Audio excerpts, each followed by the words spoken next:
Salut tout le monde, j'espère que vous allez tous bien. Alors aujourd'hui, on va consacrer une vidéo que pour les capteurs Arduino. Comme j'ai spécifié l'autre fois sur ma première vidéo, les gars d'Arduino, ils ont vraiment fait un très beau travail. Donc ils ne se sont pas juste contentés de nous faire une carte aussi spectaculaire qu'Arduino, mais aussi ils ont conçu un ensemble de capteurs que je vais essayer de vous présenter ici dans cette vidéo là. Donc restez avec moi jusqu'à la fin. La vidéo sera un tout petit peu plus longue que les autres, vu que je vais faire passer l'ensemble des capteurs Arduino rassemblés dans ce kit Sensor Kit for Arduino. Peut-être que vous allez trouver d'autres intitulés pour ce kit. Parfois on l'appelle aussi le kit ST1065. Donc il comporte un ensemble de capteurs, une panoplie de capteurs avec lesquels vous pouvez faire plein de choses, plein d'applications intéressantes. Donc restez avec moi jusqu'à la fin. Donc on commence avec le premier module, le module joystick analogique avec bouton poussoir. Donc c'est un module joystick qui comporte deux sorties analogiques avec des axes X et Y et une sortie digitale pour le bouton poussoir Z. Donc il vient avec son bouton poussoir.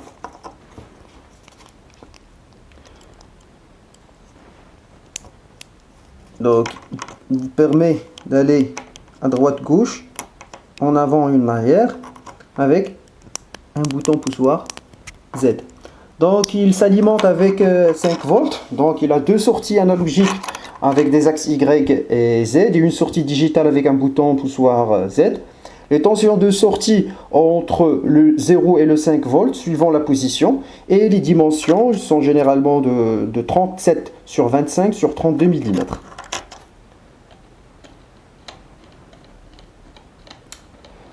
Donc on va enchaîner vers le deuxième module.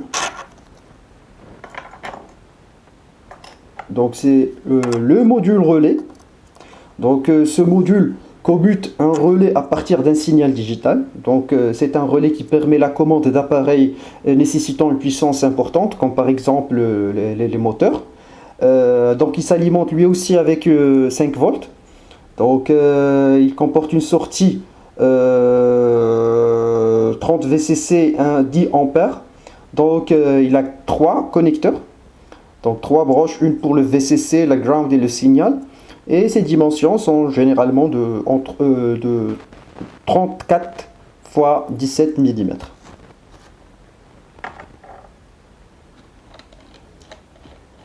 Donc le troisième module. Donc le troisième module, c'est un capteur sonore. C'est un capteur sonore didactique. Il est constitué d'un micro, d'accord, et d'un amplificateur. Ce capteur délivre un signal analogique et un signal digital en fonction de l'intensité sonore reçue. Donc il s'alimente entre 3,3 volts et 5 volts. Il a aussi 3 broches pour le VCC, le ground et le signal.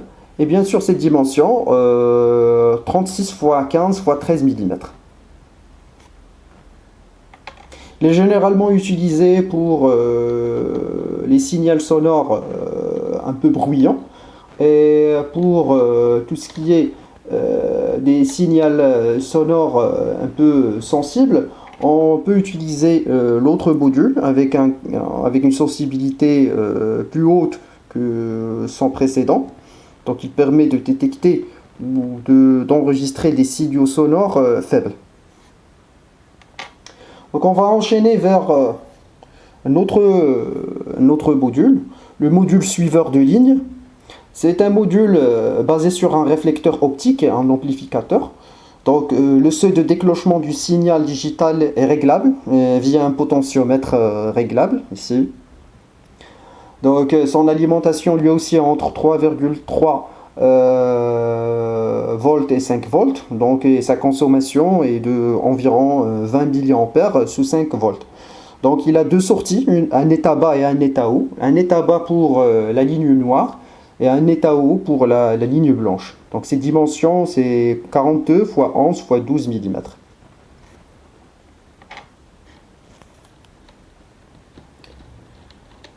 Donc on va voir un autre module utilisé dans des applications robotiques, comme le module précédent suiveur.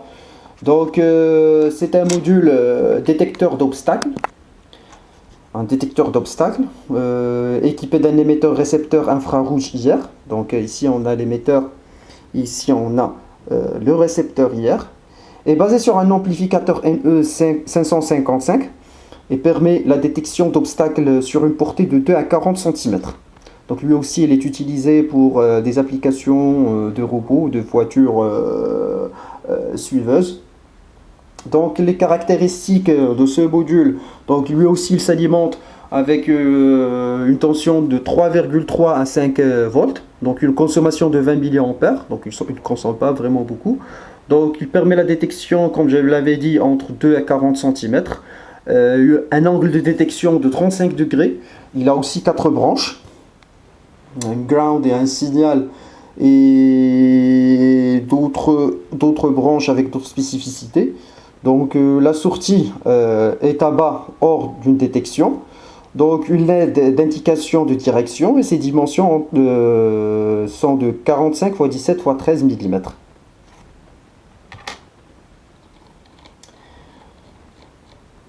Donc un détecteur de flamme. Le détecteur de flamme vient dans son sac de protection. Un sac de protection contre la pollution électromagnétique. Donc il est sensible au champ électromagnétique aussi. Donc on voit ici bien, je ne sais pas si vous arrivez à le voir, si une LED noire, c'est la détectrice des flammes. Et un potentiomètre réglable avec 4 branches. Donc c'est un module didactique basé sur un récepteur IR permettant la détection d'une flamme et d'autres sources lumineuses de la même plage. Et ses caractéristiques, il s'alimente avec 5 volts, plage de mesure entre 760 à 1100 nanomètres. Donc une température de service entre moins 40 degrés Celsius et plus 85. Donc l'humidité de service est entre 30 et 80%. Et ses dimensions sont 42 x 16 x 15 mm. Donc un autre module, une autre application, parce qu'ici chaque module veut dire une application où plusieurs modules peuvent être joints à une seule application avec plusieurs caractéristiques et plusieurs applications de ces modules avec une carte Arduino. Donc c'est le module à effet Hall. Donc c'est un module didactique à effet Hall qui permet la détection d'un champ magnétique à proximité du détecteur, un aimant par exemple. Donc il s'alimente à 5 volts, il a aussi 3 branches et ses dimensions sont de 25 x 15 mm.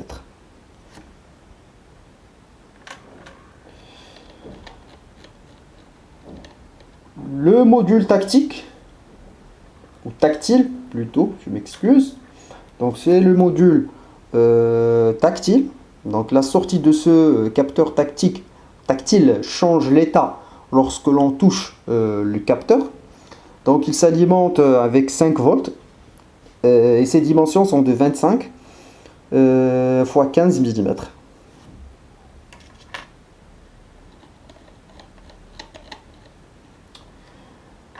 Donc le capteur température digitale, donc c'est un capteur qui permet de détecter la température. Donc c'est un capteur digital, c'est-à-dire numérique. Donc ce capteur de température didactique basé sur une thermistance délivre un signal analogique et digital en fonction de la température mesurée.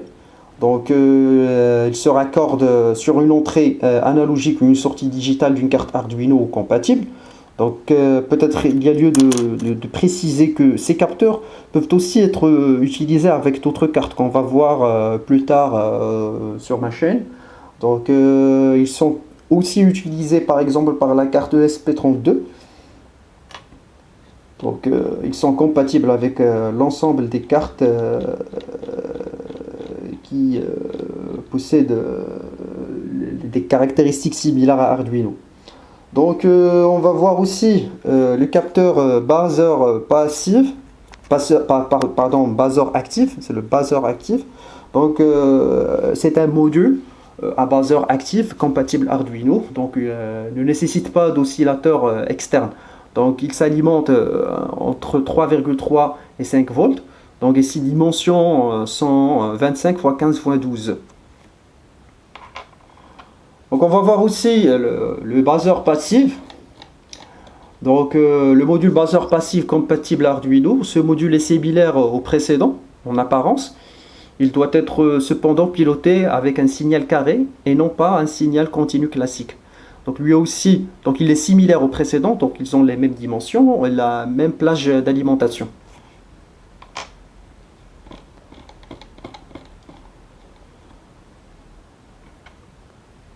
Donc le module LED RGB 5 mm.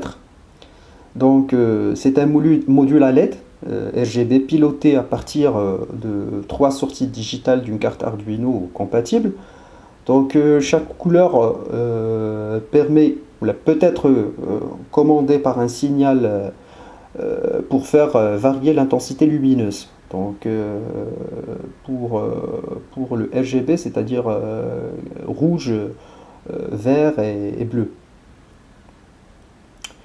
Donc c'est le module. Donc il nécessite l'ajout d'une résistance de limitation par couleur en fonction de l'intensité d'alimentation. Donc l'alimentation de ce module est de 5 volts. Donc les sorties sont les 3 couleurs. Et les dimensions sont de 19, 16 et 18. Donc pour ce qui est de son câblage, il nécessite de placer une résistance de limitation pour chaque couleur. Donc 100 ohms pour la broche verte, et 150 ohms pour la broche rouge et 100 ohms pour la broche bleue.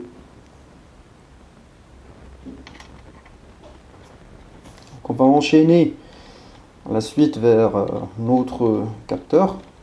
Donc ce qu'il y a le peut-être à préciser, c'est que ces capteurs nécessitent un code donc, pour être exploité par la carte Arduino. Donc pour chacun des capteurs que j'ai déjà précités ou que je vais préciter, donc chaque capteur nécessite un bout de code donc pour l'exploiter d'une façon efficace, ou plutôt pour le faire fonctionner.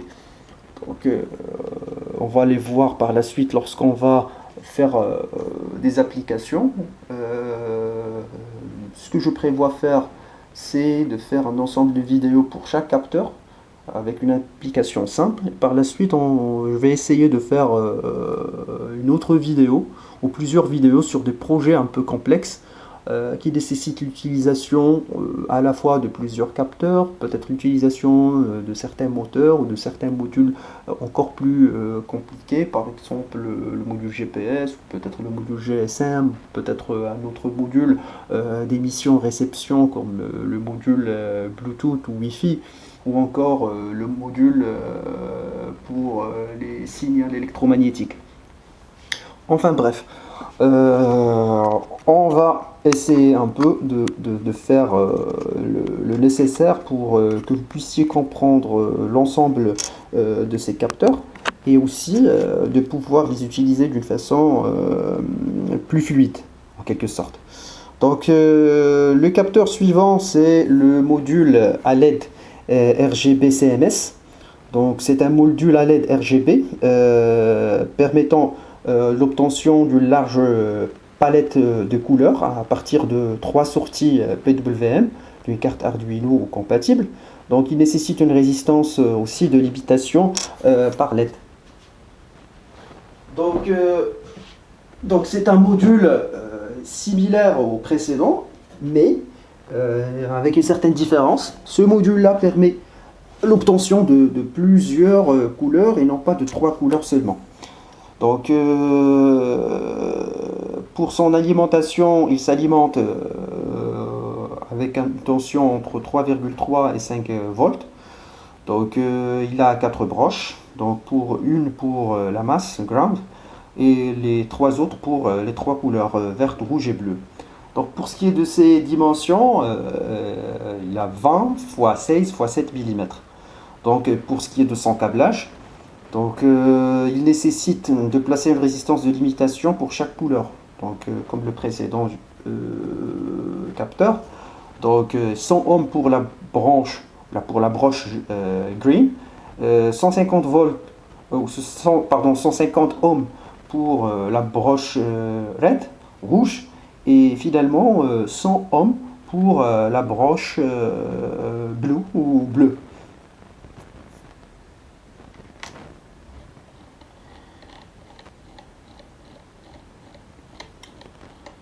Donc on va enchaîner vers le module à LED bicolore 5 mm et 3 mm. Donc c'est ce module là. Donc il nécessite l'ajout de 2 résistances sous peine de détruire la LED. Donc faites gaffe les gars, ce module il est sensible, donc vous devez utiliser la résistance. Donc afin de faciliter le câblage d'une plaque de montage rapide de type SD04N avec cordon de connexion M sur M BBRJ 4 sont recommandés. Donc blablabla, on va voir tout ça au niveau des TP ou des vidéos sur lesquelles on va essayer d'utiliser ce module. Donc ne craignez rien les gars, donc on va tout vous exposer ici, juste restez avec nous. Donc ces caractéristiques, il a 2 couleurs, donc c'est la couleur verte et rouge. De cette dimension, il est de 3 à 5 mm. Donc les tensions de seuil pour le vert, il est compris entre 2,3 et 2,6 volts, et le rouge de 1,9 à 2,2 volts. Donc pour ce qui est du courant, il consomme 20 mA. Donc dans notre exemple, peut-être malgré la différence de tension de seuil des 2 couleurs, en utilisant des résistances de 180 ohms afin de limiter le courant. On va voir un autre module.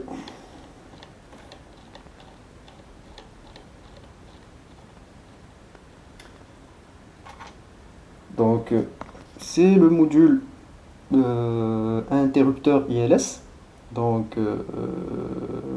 c'est un module interrupteur dont la sortie commute lorsqu'un aimant passe à proximité. Et pour ce qui est de ses caractéristiques, il s'alimente avec une tension de 5 volts. Donc son signal est à la fois digital et analogique. Donc pour ce qui est des dimensions, il est de 45 x 15 mm.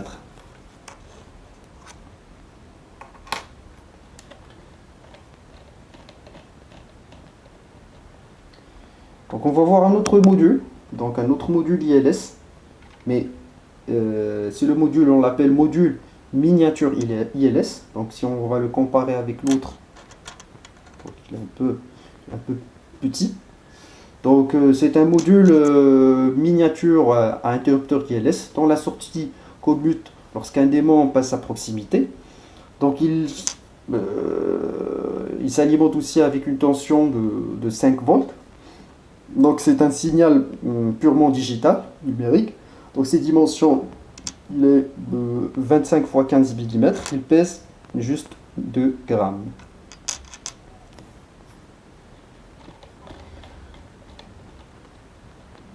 Donc on va voir un capteur un peu intéressant, c'est le capteur de pulsation cardiaque. Donc c'est un capteur qu'on peut utiliser pour mesurer les pulsations cardiaques. Donc il est généralement utilisé pour des applications médicales, donc ou à des fins médicaux. Donc il permet, comme je l'avais dit, de la détection des pulsations cardiaques grâce à une LED IR et une photorésistance. Donc il suffit de placer son doigt entre les deux diodes et la visualisation et visualiser le changement de la valeur analogique via le moniteur série. Donc c'est vraiment intéressant. Il permet de faire cette application intéressante. Donc on peut s'amuser à le faire.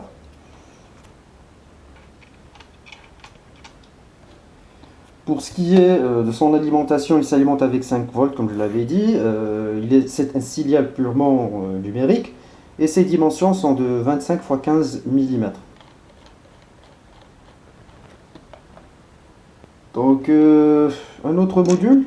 Le module à LED 7 couleurs. Donc, c'est un module qui permet de générer 7 couleurs de façon aléatoire.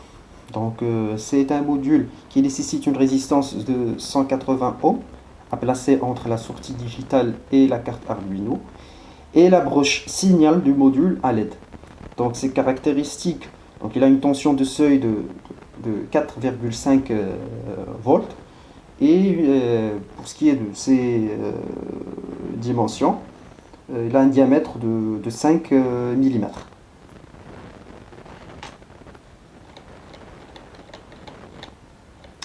Donc on va voir un autre module, aussi intéressant, et qui peut être utilisé pour plusieurs applications. Donc c'est le module laser rouge, 1 mW, qui se raccorde à une sortie digitale d'un microcontrôleur Arduino compatible. Donc il permet l'émission d'un faisceau laser, qui peut être exploité pour utiliser pour des applications domestiques, comme la détection du passage de quelque chose, ou bien par exemple la mesure de certaines distances.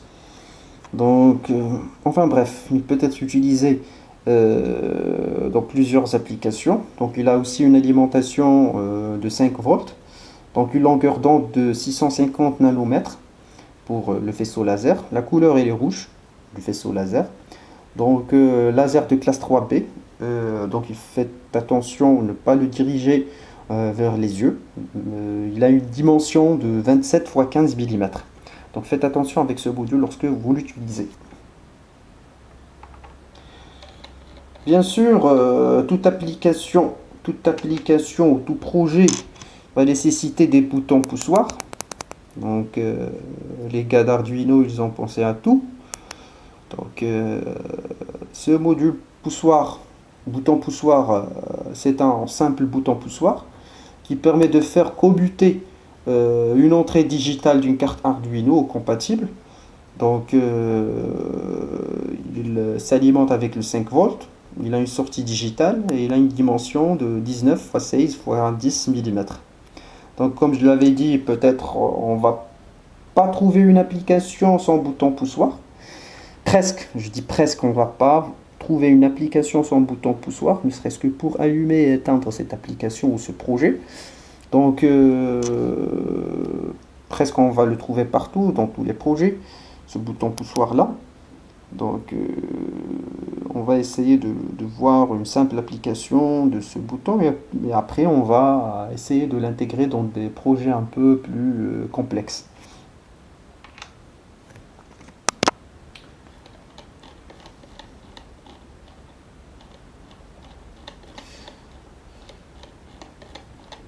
On va essayer de voir un autre capteur. Donc une autre application. Donc il y a des capteurs qui permettent de détecter l'inclinaison, comme ce capteur là. Donc il est formé du LED et d'une ampoule dans laquelle on voit un peu de mercure. Vous le voyez? Je vais la faire bouger. C'est du mercure. Donc ce module comporte un capteur d'inclinaison. Donc c'est un capteur d'inclinaison avec une LED rouge. Donc c'est un module qui comporte un capteur d'inclinaison. C'est un capteur d'inclinaison mécanique. Donc comme vous le savez, le mercure, c'est un conducteur de courant.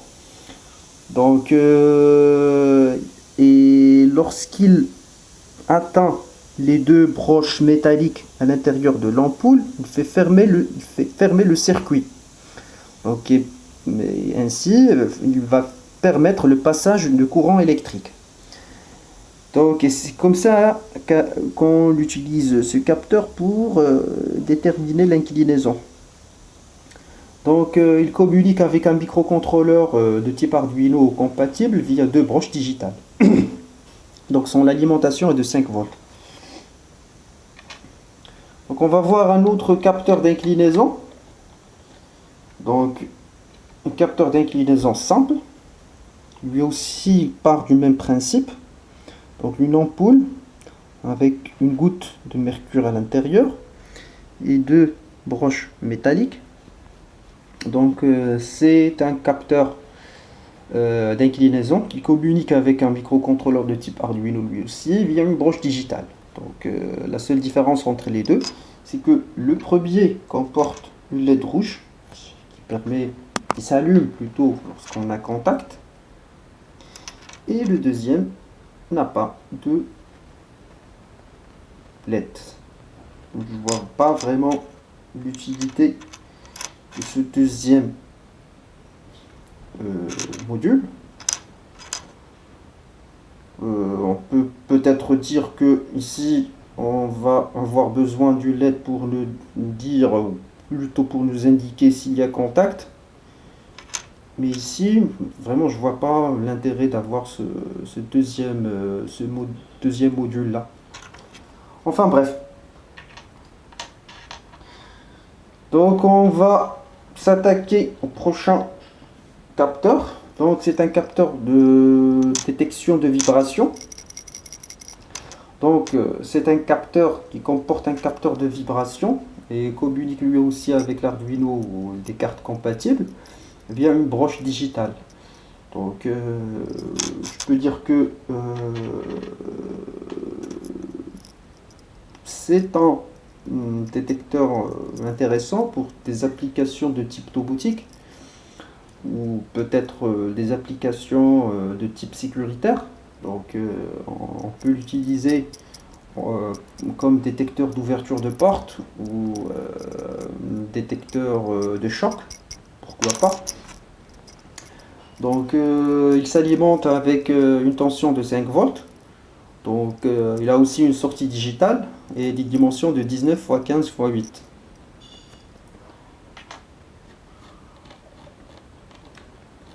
Là on arrive vers un capteur un peu très intéressant par rapport aux autres. C'est un capteur de température et d'humidité. Donc codé par THT11. Donc on l'appelle capteur THT11. Donc c'est un capteur de température et d'humidité qu'on peut peut-être utiliser pour des applications de type station météo. Il va permettre de mesurer la température ambiante, l'humidité aussi. On peut peut-être l'utiliser aussi pour des applications drones ou des applications robots explorateurs. Enfin bref, on peut l'utiliser dans pas mal d'applications. Donc, comme je l'avais dit, ou comme je l'avais précisé, c'est un capteur de température et d'humidité basé sur un circuit DHT11 qui communique avec le capteur, ou plutôt le microcontrôleur de la carte Arduino via une sortie digitale. Donc peut-être qu'il faut faire attention pour ses limitations, il est un peu limité côté tolérance de mesure. Donc ce capteur ne fonctionne pas en dessous de 0 degré Celsius. Donc ne comptez pas sur lui pour mesurer des températures en dessous de 0 degré. Donc il s'alimente avec 5 volts. Donc pour ce qui est des tolérances de température, c'est entre 0 et 50 degrés. Peut-être qu'on peut le joindre avec le capteur de température numérique. Donc on avait dit qu'il avait une tolérance ou plutôt une plage de mesure d'entre moins 40 et 85. Donc pour ce qui est de la plage de mesure de l'humidité, donc il mesure entre 20 et 90%. Pour ce qui est de pression, donc la température du plus ou moins, donc la précision plutôt, précision de mesure, c'est plus ou moins de 2 degrés, et ce qui est de l'humidité, c'est plus ou moins 5%. Donc on va voir quelques applications de ce module dans de prochaines vidéos. On va enchaîner vers un autre capteur, un capteur à effet Hall à sortie analogique. Tout à l'heure on avait vu un capteur à effet Hall à sortie numérique. Là c'est un capteur à effet Hall avec sortie analogique. Donc on va voir aussi un autre capteur à effet Hall avec sortie numérique. Donc ils se ressemblent beaucoup. À première vue, on va dire qu'ils se ressemblent beaucoup, mais il y a une certaine différence. Le capteur à effet Hall numérique comporte une LED, si vous la voyez ici, et là, juste là, et une résistance. Alors que le capteur à effet Hall analogique ne les comporte pas. Donc le module à effet Hall délivre une tension analogique en fonction du champ magnétique se situant à proximité. Donc il s'alimente lui aussi avec une tension de 5 volts. Il a une sortie analogique et des dimensions de 30 x 21 mm. Alors pour ce qui est du deuxième capteur à effet Hall à sortie numérique, donc c'est un module didactique basé sur un capteur à effet Hall A3144 qui permet de capter un champ magnétique. Donc lorsqu'on l'approche d'un aimant par exemple.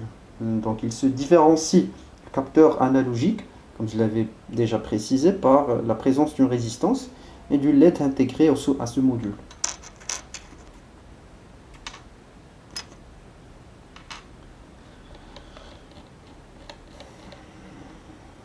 Donc on va voir aussi un deuxième capteur de température, ou plutôt un troisième capteur de température.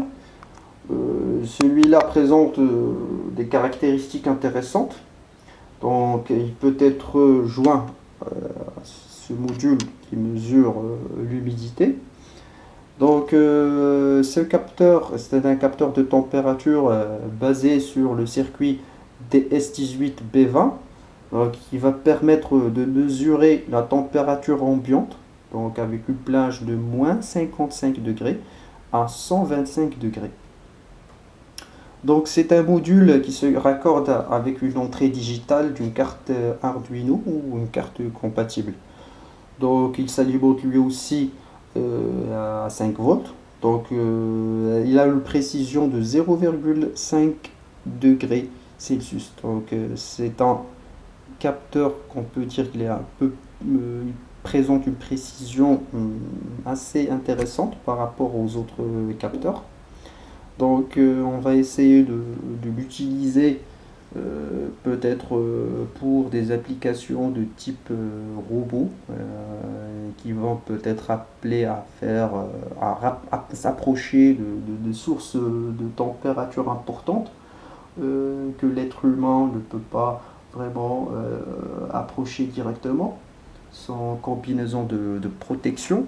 Donc on va essayer un peu de voir des applications de ce module, des applications de type robot principalement.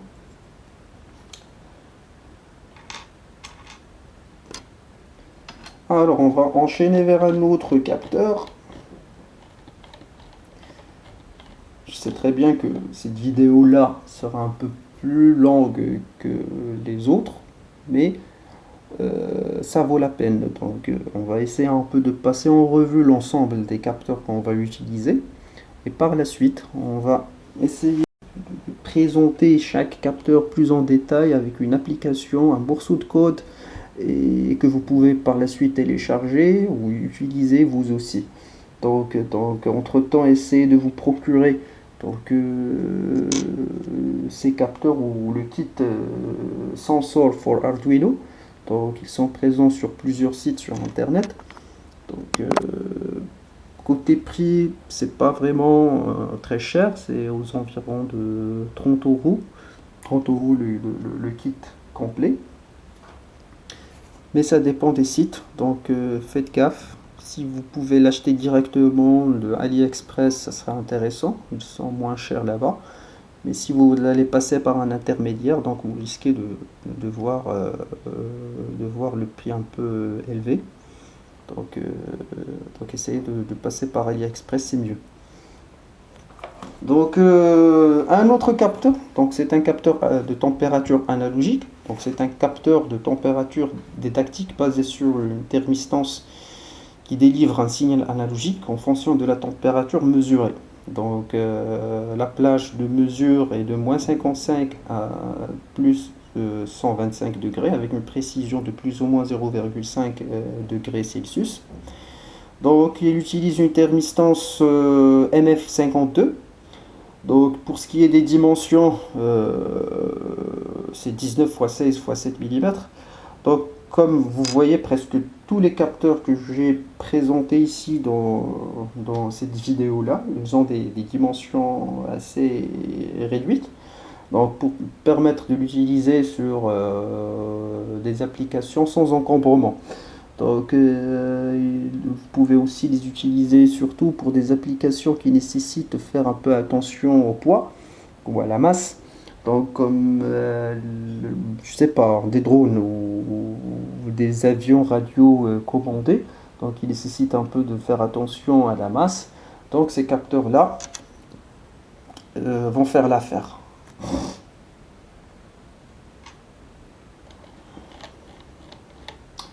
Donc un autre capteur, donc c'est un émetteur IR, donc qui s'utilise presque toujours avec un récepteur IR, donc c'est un couple inséparable. Donc vous devez les utiliser tous les deux. Donc on peut les utiliser dans plusieurs applications comme détecteur de mouvement, comme une télécommande IR. Donc c'est un module émetteur IR didactique pouvant être utilisé pour transmettre des données ou des commandes infrarouges jusqu'à 10 mètres. Donc jusqu'à 10 mètres, il permet d'envoyer un faisceau IR jusqu'à 10 mètres. Donc la portée max, c'est sa portée max plutôt, c'est sa portée max. Son alimentation est de 5 volts et il a une dimension de 28 x 21 x 10 mm. Peut-être parmi ces applications, peut-être on peut faire allumer de manière répétée l'émetteur IR pendant quelques secondes, juste pour un peu faire une application directe de ce module. Donc on va essayer de voir s'il y a lieu de faire des applications simples avant de l'intégrer dans des applications un peu plus complexes. Donc pour ce qui est du son conjoint, si on veut dire, donc c'est un module récepteur IR. Donc c'est un module didactique digital basé sur un récepteur IR.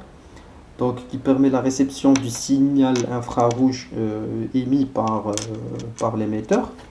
Donc lui aussi il est alimenté par 5 volts. Donc pour ce qui est de ses dimensions, sont pareilles, donc 28 x 21 x 12. Donc ce module va nécessiter l'utilisation d'un limiteur IR, comme je l'avais dit. Donc on ne peut pas l'utiliser tout seul. Donc on va enchaîner vers un autre capteur. Donc c'est un capteur appelé capteur fourche. C'est un capteur appelé capteur fourche. C'est un capteur optique à fourche. Donc dans la sortie digitale Cobut lorsque le faisceau lumineux est coupé. Donc parmi ces applications la plus intéressante, c'est le capteur de vitesse. Donc il permet de mesurer la vitesse d'un corps qui bouge. Donc ce module sera raccordé sur une entrée digitale d'un module, un microcontrôleur, par exemple notre carte Arduino ou toute autre carte basée sur un microcontrôleur. Donc c'est un capteur qu'on va utiliser peut-être pour la mesure de vitesse. Donc il est intéressant, on va le voir par la suite. Mais entre-temps, sur une autre vidéo, on va essayer de voir juste son application directe. Un autre capteur, donc un autre capteur utilisé, c'est le capteur module détecteur de choc et de vibration. Donc c'est un capteur équipé d'une petite boîte en plastique à l'intérieur de laquelle on voit comme un petit ressort dont les deux bouts sont reliés à la carte, sont soudés à la carte. Donc c'est un module didactique qui est basé sur un capteur de choc à ressort. Donc la sortie digitale Cobut lorsqu'un choc suffisamment important est reçu par ce module là. Donc lui aussi c'est un module qu'on va peut-être utiliser pour des applications de type domotique et de type sécuritaire. Donc par exemple comme un détecteur d'ouverture de porte ou peut-être un détecteur de choc pour sa voiture ou pour faire peut-être déclencher une alarme au niveau de la voiture s'il subit un choc. Ou peut-être on peut aussi l'utiliser comme capteur de détection si quelqu'un par exemple fait déplacer un objet à la maison, je sais pas. Donc on peut imaginer quelques applications, on va voir la possibilité de l'utiliser. Donc c'est un capteur lui aussi qui s'alimente avec 5 volts. Donc ces dimensions ils sont de 28 x 21 x 10. Donc là on a passé un peu en revue l'ensemble des capteurs contenus dans le kit Sensor Arduino. Donc on va voir aussi d'autres capteurs ou d'autres modules peut-être aussi intéressants qu'on va utiliser par la suite. Donc comme le capteur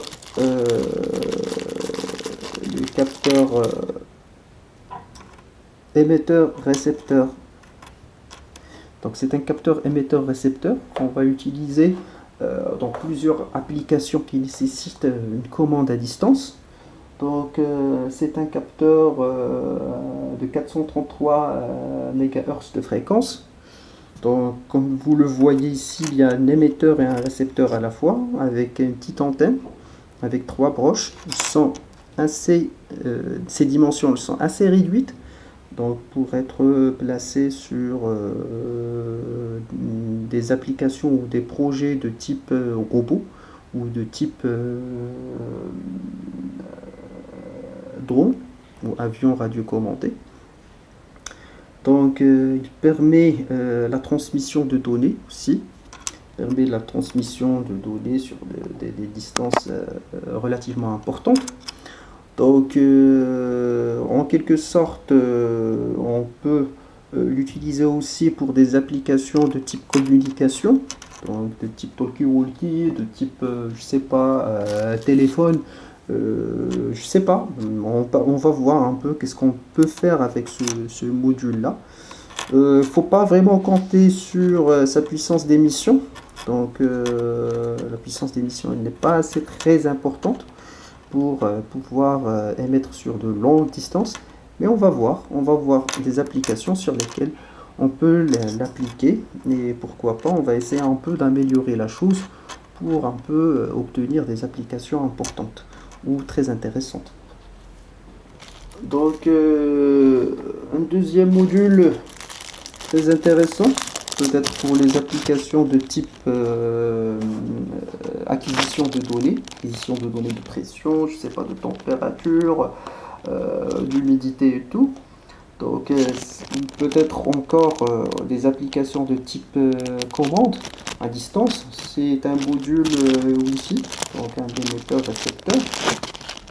Là aussi on voit que c'est réduit, que c'est léger, donc on peut l'utiliser d'une façon très intéressante avec les différents types de projets. Donc aussi peut-être il y a un autre module très intéressant pour tout ce qui est des applications domotique. Donc c'est un détecteur PIR, donc c'est un détecteur de mouvement, comme le détecteur qu'on voit peut-être à l'entrée des bâtiments, ou peut-être les détecteurs de présence pour allumer des lumières, ou peut-être, je sais pas, on va voir un peu qu'est-ce qu'on peut faire avec ce module là. Donc il faut retenir que c'est un module de détection, donc de présence. On peut l'utiliser par la suite pour des applications, comme je l'avais dit, des applications de type domotique principalement. Donc ce qu'on va peut-être faire par la suite, c'est d'essayer d'imaginer un projet, ou avoir une idée sur un projet. Par la suite, on va essayer de la développer à la base de cet ensemble de capteurs dont on dispose. Donc on va essayer, donc peut-être en premier lieu, de faire un ensemble de vidéos qui traitent chaque capteur à part, et par la suite on va essayer de voir la possibilité de rassembler un ensemble de capteurs dans une seule application. Comme ça peut-être on va arriver à faire des choses intéressantes. Donc un autre capteur, lui aussi très intéressant, c'est ce capteur là, c'est le capteur GPS, plutôt le module GPS. Donc c'est un module équipé d'une antenne GPS et d'une carte d'acquisition qui peut être par la suite reliée à une carte Arduino, ou toute carte similaire dispose d'un microcontrôleur. Donc ce module là, il permet la réception du signal GPS, par la suite de calculer la position et de la faire transmettre à la carte Arduino, pour par la suite, je sais pas, on peut l'afficher sur un écran, peut-être on peut la communiquer peut-être à un autre module Arduino pour peut-être déceler la présence du module qu'on veut. Par exemple, parmi les applications qu'on peut peut-être imaginer, c'est un détecteur de position temps réel. C'est-à-dire qu'on va utiliser ce module,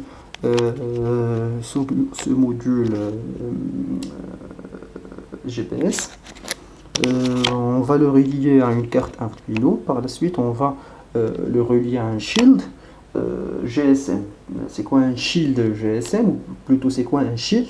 Donc c'est un shield, c'est un module. Donc c'est un module qui sera raccordé à la carte Arduino, qui va permettre d'extendre ou de faire une extension des fonctionnalités d'Arduino. Donc par exemple, Arduino, avec la carte Arduino, on ne peut pas vraiment communiquer les données à distance. Donc on peut toujours le faire avec le module émetteur-récepteur.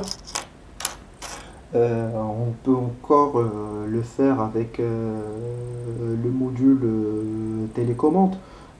Hier, qu'on avait présenté tout à l'heure. Donc, mais ça reste limité en termes de distance. Donc, comme je l'avais dit, le module hier permet des distances jusqu'à 10 mètres. Le module Wi-Fi, ça dépend du type de Wi-Fi qu'on va utiliser. Donc, il va permettre des distances qui ne sont pas vraiment très importantes. Le module émetteur-récepteur lui aussi, puisqu'il ne dispose pas d'une puissance d'émission importante, donc on ne va pas avoir possibilité d'envoyer nos données sur distance de grande distance. Donc, alors là vient le Shield GSM. Alors, c'est quoi le Shield GSM? Donc, c'est une carte. C'est une carte qu'on va brancher avec la carte Arduino. Donc, on va venir ici sur les branches d'Arduino. Donc, on va venir placer la carte en dessous de cette carte-là.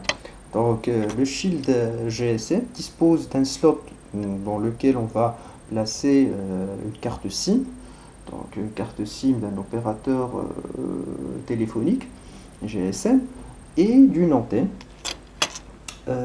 GSM, donc qui va être relié à ce shield. Donc une fois le shield relié à la carte Arduino, une fois la carte SIM est insérée, une fois l'antenne est reliée au shield, donc on peut théoriquement et pratiquement bien sûr donc envoyer les données depuis la carte Arduino vers le shield et faire transmettre les données via le signal GSM vers une autre carte Arduino avec un autre shield GSM et par la suite faire l'acquisition des données reçues par le shield GSM sur ces cartes et puis on peut peut-être les afficher sur un écran, peut-être envoyer une commande pour faire peut-être actionner un relais ou peut-être je sais pas peut-être faire peut-être actionner un moteur, je sais pas. Donc on va voir un ensemble d'applications qui vont utiliser ce Shield GSM. Donc parmi les utilisations, peut-être qu'on peut imaginer, c'est d'utiliser une carte Arduino mini, donc une carte Arduino de dimension réduite, avec le récepteur GSM, donc le récepteur GSM et le shield, plutôt le récepteur GPS et le shield GSM. Donc cet ensemble-là permet, alors si on place par exemple dans la voiture, je sais pas, dans un bracelet pour votre enfant, je sais pas, on peut toujours tracer les positions de cet objet lors de son déplacement. Donc par la suite, les données acquises par le récepteur GPS, pardon, donc vont être envoyées sur la carte Arduino et par la suite ils vont être transmis via le signal GSM par le shield GSM vers un autre shield GSM et une autre carte GSM qui va faire extraire la position GSM en temps réel. Donc par la suite on va pouvoir peut-être la possibilité de faire cette application-là, parce que ce serait très intéressant de voir la position en temps réel d'un objet en déplacement. Donc on va peut-être voir la possibilité de développer un code Python ou peut-être un code Qt5 pour l'utilisation de l'API Google Maps. Donc on va utiliser Google Maps et par la suite on va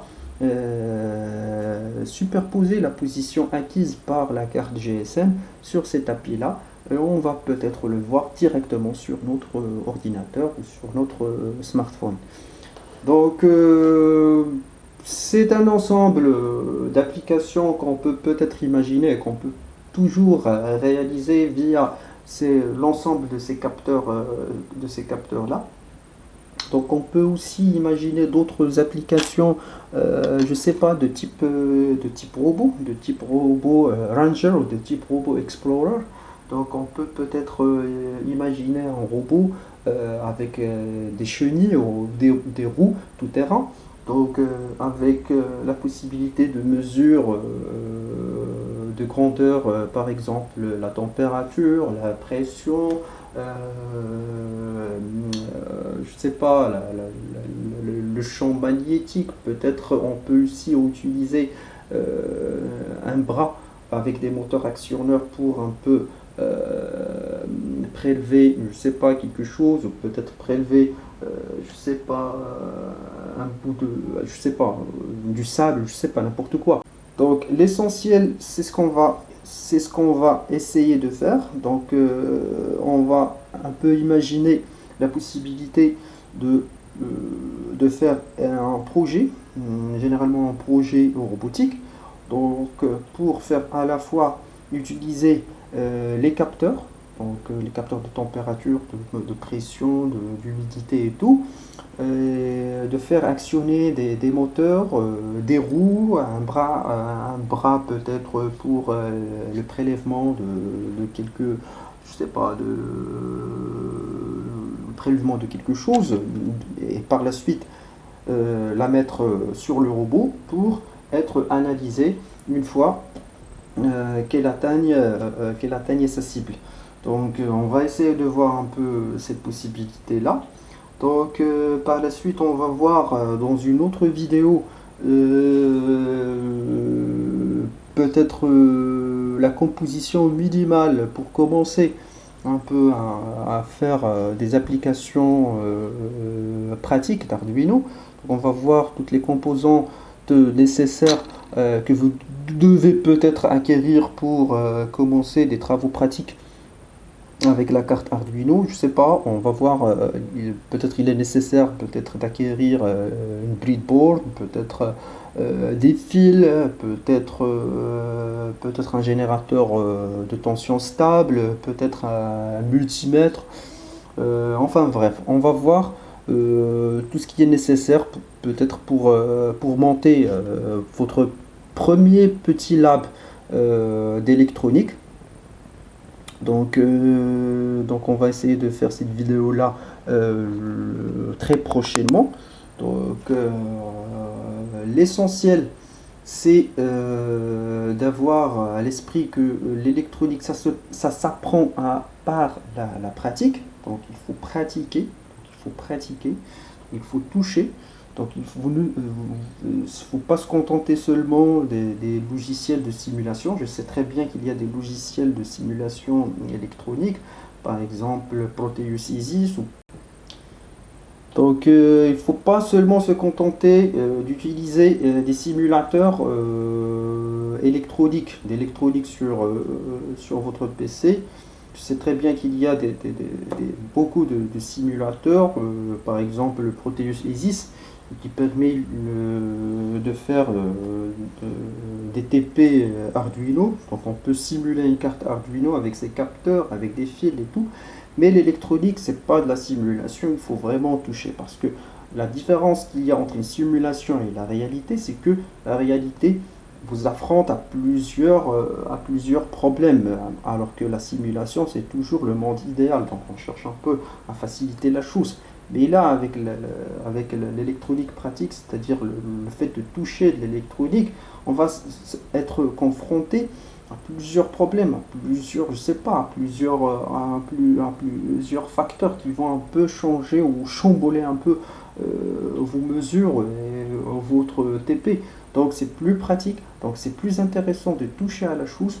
Donc essayez un peu d'investir, investissez un peu en termes d'achat des cartes, des capteurs, de tout ce qui est nécessaire pour peut-être monter votre premier labo d'électronique. Donc je vous demande pas vraiment d'avoir un laboratoire hyper sophistiqué, non, c'est pas ça mon objectif, mais tout simplement essayer d'acquérir tout ce qui est les BABA pour un labo d'électronique. Je sais pas, ne serait-ce qu'un multimètre, le premier, un multimètre, un générateur de tension stable, peut-être qu'il peut varier de 1 volt jusqu'à 12 volts. Donc quoi encore, une carte Arduino, un ensemble de capteurs, des LED, une panoplie de résistance. Donc une panoplie de résistance, je sais pas encore, un potentiomètre. Enfin bref, on va voir un peu, bien sûr, des pinces coupants. des pinces coupants, je sais pas, un fer à souder. Donc essayez un peu de voir tout ça, d'essayer un peu, selon votre budget, de voir la possibilité de vous acquérir tout ça. Donc pour un peu toucher à la chose. Donc je sais très bien que cette vidéo là c'est presque une heure passée quelques minutes, mais j'ai jugé que c'était nécessaire un peu de faire l'ensemble des capteurs, de faire passer l'ensemble des capteurs et de vous laisser peut-être le temps pour acquérir l'ensemble de ce qui est nécessaire pour commencer un peu les TP. Donc j'espère que cette vidéo là est intéressante pour vous. Donc n'hésitez surtout pas, si vous avez des questions, donc c'est sur les commentaires, likez la page, faites abonner à ma chaîne. Donc on se revoit pour une prochaine vidéo et ciao ciao.